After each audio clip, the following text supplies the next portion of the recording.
नमस्कार। आप देख रहे हैं कि वाइब और मैं हूं प्रवीण झा। बात फिर से आज बिहार की ही करेंगे और बिहार में इन दिनों लगातार ये चर्चा चल रही है, खास करके टाइमलाइन को लेकर।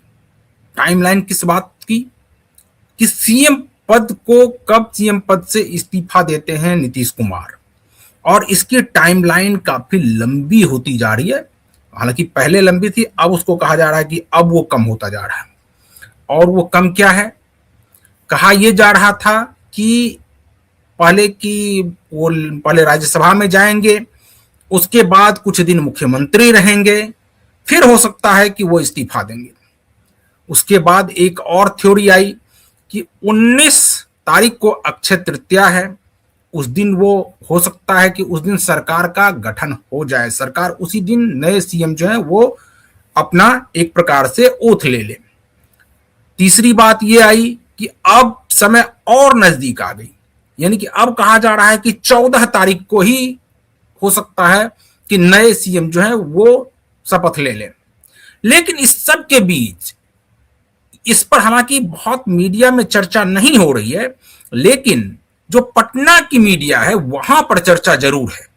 और वो ये चर्चा है कि आखिर बार बार कुछ लोग जो हैं, कुछ नेता, खास करके जेडीयू क्या, वो भी कोई छोटे मोटे नेता नहीं है, बड़े नेता, शीर्ष नेतृत्व में जिनकी पहचान है, वो नेता अगर ये कहें कि नीतीश कुमार के जाने के बाद निशांत कुमार को ही बिहार की बागडोर संभालनी चाहिए, तब फिर यहां पर सस्पेंस की स्थिति बन जाती है कि क्या नीतीश कुमार सच में इस्तीफा दे भी रहे हैं या नहीं दे रहे हैं सीएम पद से।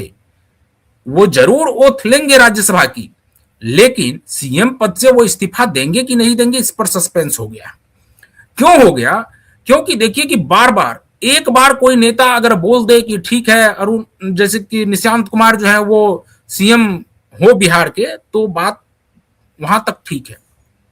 लेकिन कोई नेता अगर बार बार बोले एक ही बात को कि नहीं, उनको ही सीएम हो जाना चाहिए, तो इसका मतलब या तो उनको कहीं से वो कोई मैसेज आ रहा है कि आप अगर इस नाम को आगे बढ़ा रहे हैं तो आप इसको पूरी मजबूती के साथ बढ़ाइए, और उस मजबूती के साथ उस नाम को वो नेता बढ़ा रहे हैं आगे।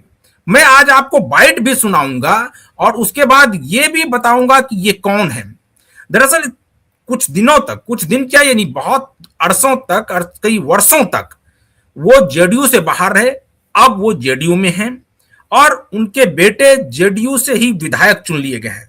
नाम है डॉक्टर अरुण कुमार, जहानाबाद के पूर्व सांसद हैं, और वो बार बार ये कह रहे हैं कि नीतीश कुमार अगर इस्तीफा दे रहे हैं तो उनके बाद निशांत कुमार को बिहार की कमान सौंपी जानी चाहिए, और निशांत कुमार में वो क्षमता है कि वो बिहार का नेतृत्व कर सकते हैं।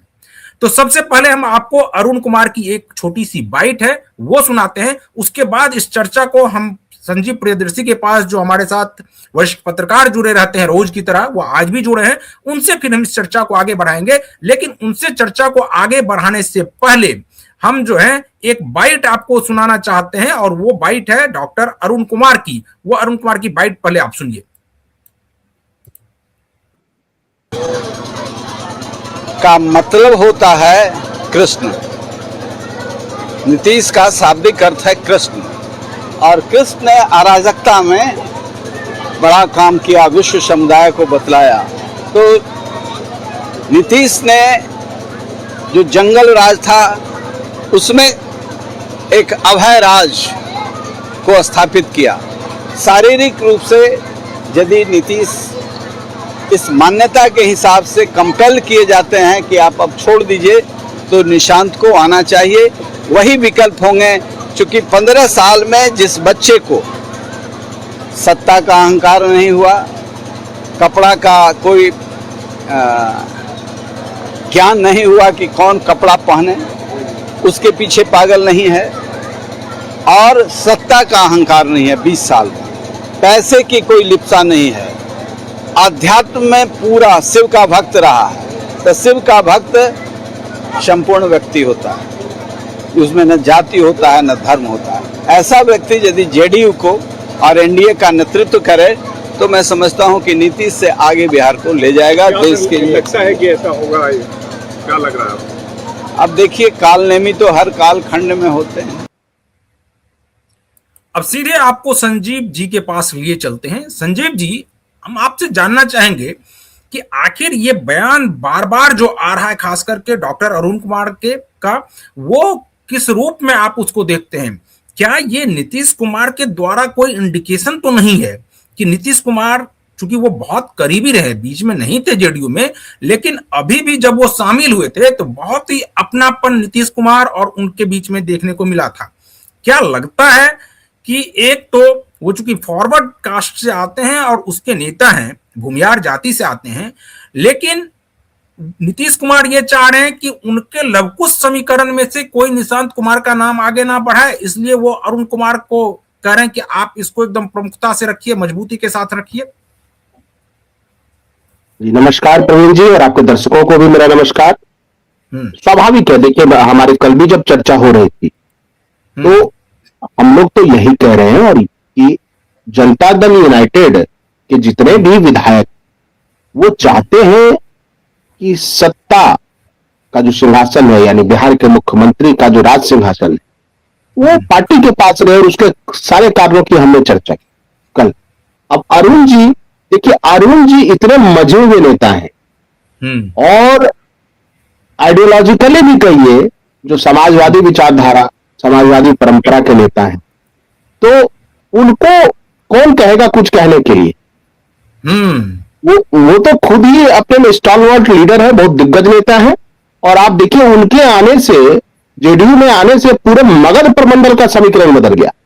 मगध प्रमंडल और ये पूरा आप जो मगधी भाषी जितने भी इलाके हैं प्रवीण जी, इसमें जो एनडीए ने क्लीन स्वीप किया, जेडीयू ने जो जीत हासिल की, उसके पीछे 2-3 नेताओं का बड़ा योगदान था। इनमें निश्चित रूप से थोड़ा मांझी का भी योगदान था, क्योंकि जो मुसहर समाज है काफी बड़े संख्या में महादलित समाज है। इसके अलावा उपेंद्र कुशवाहा और जो पवन सिंह का मिलन हुआ, वो भी एक बड़ी घटना थी। और सबसे बड़ी घटना थी अरुण जी की, जब पार्टी में शामिल हुए तो इसको केवल मगध से ही नहीं जोड़कर देखा जाए, क्योंकि अरुण जी बहुत बड़े तबके के एक नेता माने जाते हैं, और वो केवल ऐसा नहीं कि केवल सवर्ण समाज के ही नेता हैं, बल्कि जहां भी कोई परेशानी होती है किसी को, वो खड़े रहते हैं। और निर्दलीय, उन्होंने एक अलग पार्टी बनाई, फिर निर्दलीय रहे, चिराग के साथ भी गए, लेकिन आप देखिए जब भी वो चुनाव में खड़े हुए, नहीं संजीव जी, मैं कभी उस चश्मे में नहीं डाल रहा हूं कि वो किसी एक जाति से हैं। मैं सिर्फ इसलिए उनकी जाति का जिक्र किया क्योंकि निशांत कुमार के नाम को आगे बढ़ाने की बात है कि उसमें कोई लवकुश समीकरण से इस प्रकार से कोई मुखर होकर बोल नहीं रहा है। आप देखिए श्रवण कुमार ने भी कहा, तो ये कहा कि नहीं, वो तो नीतीश कुमार जी इस्तीफा देने के बाद भी राज्यसभा का में शपथ लेने के बाद भी 6 महीने तक मुख्यमंत्री रह सकते हैं। तो ये कोई इस प्रकार से मुखर होकर के नहीं कह रहा है कि निशांत कुमार ही बिहार के सीएम बने।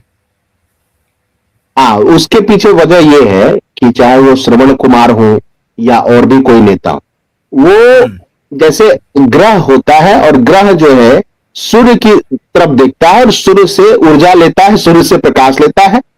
तो जिनका भी आपने श्रवण जी का भी नाम लिया या अन्य, चाहे आप उमेश कुशवाहा कह लीजिए, उनको नीतीश जी की तरफ से इशारा आएगा तो तुरंत बोल देंगे। लेकिन अरुण जी जो है वो समान कद के नेता है, मतलब नीतीश जी उनको बराबर का सम्मान देते हैं, इसलिए उनको किसी से कोई सिग्नल लेने की जरूरत नहीं है। वो खुद ही उनको लग जाता है कि वक्त और करवट किस दिशा में जा रहा है। चूंकि अब वो जनता दल यूनाइटेड में शामिल है, तो स्वाभाविक है कि जेडीयू को कैसे नया नेतृत्व मिले, ऊर्जावान नेतृत्व मिले और जेडीयू की ताकत बनी रहे, क्योंकि जनता दल यूनाइटेड जो है प्रवीण जी परिवर्तन की वाहक रही है। बिहार की राजनीति और जो आर्थिक स्थिति में सामाजिक तनाव को घटाने में नीतीश जी की अहम भूमिका थी। और देखिए जो उनका बयान है अरुण जी, अगर अरुण जी के बयान को अगर डिकोड करें तो वो ये बताना चाहते हैं कि जैसे सादा जीवन उच्च विचार, नीतीश जी का जो फिलॉसफी ऑफ लाइफ है या वे ऑफ लाइफ है, वे ऑफ थिंकिंग है कि साधारण रहिए, 2-3 कपड़े, ज्यादा वो नहीं, ज्यादा बोलना नहीं, सादगी से रहना, सादे कपड़े पहनना, सौम्य व्यवहार रखना, तो उसको वही कहते सादा जीवन उच्च विचार। दूसरी बात जो है, इन्होंने कहा कि देखिए मुख्यमंत्री के पुत्र रहकर भी अभिमान उनमें एक अंश नहीं है। तो यह जो है, यह दिखाता है कि डाउन टू अर्थ वो लीडर है। मैं पूरा डिकोड कर रहा हूं। इसके अलावा जब कहा कि वो, अब देखिए आया कि निशांत जी जब आए तो उन्होंने कहा कि वो अपने पिता की तरह सभी धर्मों का सम्मान करते हैं। इसका मतलब यह है कि जेडीयू की विचारधारा बीजेपी और आरएसएस की नहीं होने वाली है। जेडीयू अपने ही विचारधारा पे खड़ी रहेगी, यानी नीति भी समाजवादी, यानी सादा जीवन उच्च विचार, सबको साथ लेके चलना, सेकुलरिज्म फाउंडेशन था और रहेगा। और ईमानदारी जो है, जो कि नीतीश जी का एक कहे कि वो है सबसे बड़ा जो कहिए पहचान है नीतीश जी की। नीतीश जी मतलब ईमानदारी। हो सकता है उनके इर्द गिर्द बहुत सारी चीजें हुई, लेकिन उनके विरोधियों ने भी आज तक ये नहीं कहा कि नीतीश जी पर कोई दाग है, बेदाग होकर निकले। और अभी तक निशांत को लोगों ने जो देखा है, और बिहार के जो लोग हैं और देश के भी अपने जो भी लोग हैं, वो इतना तो तुरंत समझ जाते हैं कि उसके लक्षण क्या है किसी व्यक्ति के। और अभी तक जो लक्षण निशांत के दिखे हैं प्रवीण, वो वैसा ही है जैसा नीतीश जी का, सौम्य बोलना। आपने देखा कि किसी को उन्होंने कुछ बोल दिया, किसी को भाषण भी देते हैं तो बिल्कुल नॉर्मल लोगों से मिलते, महिलाओं से भी मिलते, सबसे प्रेमवत मिल रहे, सभी धर्मों का सम्मान। और वो इस बात को आज मैं 4-5 दिनों से देख रहा हूं, जो उनका फेसबुक पेज है नीतीश के निशांत, और उसमें लिखा भी है ऑफिशियल, उसमें आप देखिए कि हर त्योहार पे वो जब कुछ लिख रहे हैं, या अपने फादर का जो कंट्रीब्यूशन है बिहार के डेवलपमेंट में, उसका भी वो पूरा विस्तार से जिक्र कर रहे हैं। और उसका एक क्रिएटिव बना के डाला जा रहा है। उसमें 2 ही तस्वीरें रहती है, नीतीश जी और निशांत जी।